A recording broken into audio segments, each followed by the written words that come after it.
Bharatiya Janata party ने राज्य सरकार पर भ्रष्टाचार से जुड़े एक मामले में एक बार फिर से हमला बोला है। बता दें, भारतीय जनता पार्टी के प्रदेश प्रवक्ता और पूर्व विधायक अमित मंडल ने रांची में आयोजित संवाददाता सम्मेलन में आरोप लगाते हुए कहा कि पिछले कार्यकाल के दौरान राज्य सरकार ने 1300 करोड़ रुपए खर्च कर दिए हैं, जिसका कोई ऑडिट रिपोर्ट नहीं है।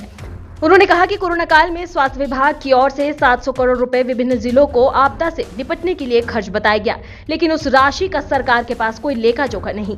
इसी तरह से कृषि विभाग ने भी लगभग 600 करोड़ रुपए का लेखा जोखा सरकार के पास नहीं पहुंचाया है। प्रदेश प्रवक्ता ने आरोप लगाते हुए कहा कि राज्य सरकार आपदा में अवसर तलाशने में जुटी हुई है। वहीं इस दौरान भारतीय जनता पार्टी के प्रदेश अध्यक्ष बाबूलाल मरांडी ने भी ट्वीट किया। बाबूलाल मरांडी ने लिखा कि हेमंत सरकार पिछले 5 वर्षों में आपदा प्रबंधन विभाग के 1300 करोड़ रुपए का हिसाब देने में नाकाम साबित हो रही है। सवाल ये है कि यह राशि आखिर कहां गई?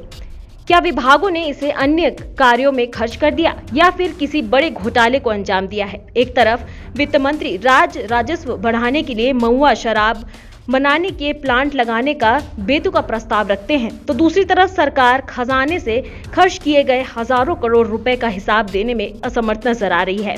यदि इसी तरह की अनियमितता और वित्तीय लापरवाही का दौर जारी रहा तो झारखंड को गंभीर आर्थिक संकट का सामना करना पड़ सकता है। सरकार को हर खर्च का ब्यौरा जनता के सामने रखना होगा, क्योंकि यह जनता की गाड़ी कमाई का सवाल है। जनता को पाई का हिसाब चाहिए। देखिए रिपोर्ट।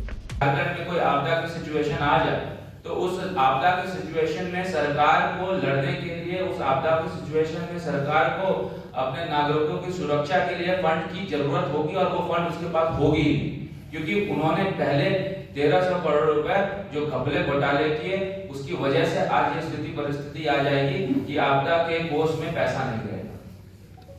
अगर बाढ़ आती है, अगर सुखाड़ आती है, अगर कोई नेचुरल कैलामिटीज आती है, यदि कोई ऐसी सिचुएशन आ जाती है जिसमें पैसे की आवश्यकता होगी, उस समय नागरिकों को मरने के लिए छोड़ दिया जाएगा और ये सरकार कुछ भी नहीं कर पाएगी। इसीलिए ये जो आपदा प्रबंधन का पैसा है इसलिए भी जरूरी हो जाता है, क्योंकि इससे सीधा सीधा जो प्रभाव यहाँ की जनता को होता है। और इस सरकार ने एक मैकेनिज्म तैयार किया है कि जिस प्रकार वो केंद्र को कोसे, इसलिए हम लोगों की जवाबदेही बनती है, चाहे वो प्रिंट मीडिया हो, इलेक्ट्रॉनिक मीडिया हो, कि सरकार आखिर गलतियां कहां करती है जिसके कारण केंद्र का पैसा जो उनको सहज स्वभाव तरीके से मिल सकता है, वहां दिक्कतें समस्याएं आती है। सरकार का 5 साल बीत गया, 2019 से 2024 तक सरकार का 5 साल बीत गया और इस 5 साल में सरकार ने अपना अकाउंट्स तक ठीक नहीं किया कि आखिर ये 1300 करोड़ रुपए हमने किस मद में कहां खर्च किए, किस जिलों को दिया, किन जिलों में हम लोगों ने कितना किस एक्टिविटीज में खर्च किया। अब ये अपलोड नहीं हो पा रहा है।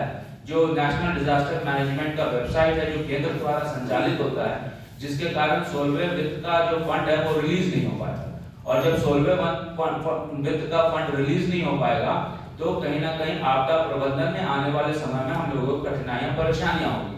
और उस समय अगर राज्य चिल्लाएगा कि केंद्र हमारी मदद नहीं कर रहा है, तो ये काफी दुर्भाग्यपूर्ण बात होगी, क्योंकि तमाम ऐसी चीजों में जहां राज्य चिल्ला रहा है कि केंद्र हमारी मदद नहीं कर रही है, केंद्र मदद करने के लिए तैयार है, लेकिन आपका जो इंटरनल मैकेनिज्म है और आपका जो गवर्नेंस का स्टाइल है, वो कहीं ना कहीं जो फेडरल स्ट्रक्चर में एक राज्य का कर्तव्य होना चाहिए, उसमें कहीं ना कहीं आप खरे नहीं उतर रहे हैं।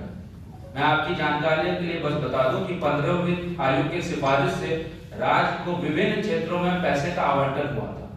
स्वास्थ्य क्षेत्र के लिए 2370 करोड़, ग्रामीण स्थानीय निकासी चुनावों पंचायत निकायों के लिए 6585 करोड़, नगर निकायों के लिए 3367 करोड़, आपदा प्रबंधन के लिए 3138 करोड़, जो कि 2026 तक मिला था, जिसमें आपदा प्रबंधन के 1300 करोड़ रुपए गायब हैं। और ये सरकार को इस पे जवाब देना चाहिए कि आखिर ये 1300 करोड़ रुपए कहां गए। या तो सरकार को ये बताना चाहिए कि ये भ्रष्टाचार की भेंट चढ़ गए, या तो सरकार को ये स्पष्ट करना चाहिए कि इन मद पे इसका उपयोग हुआ।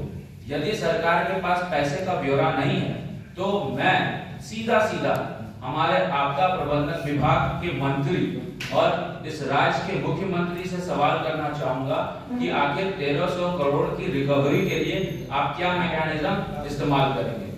1300 करोड़ की पैसे यदि सही में भ्रष्टाचार की भेंट चढ़ गए हैं तो आपदा विभाग के पदाधिकारी और स्वास्थ्य विभाग के पदाधिकारी और कृषि विभाग के पदाधिकारी के प्रति आप कौन कौन से स्टेप्स लेंगे, एक्शन लेंगे कार्रवाई के लिए?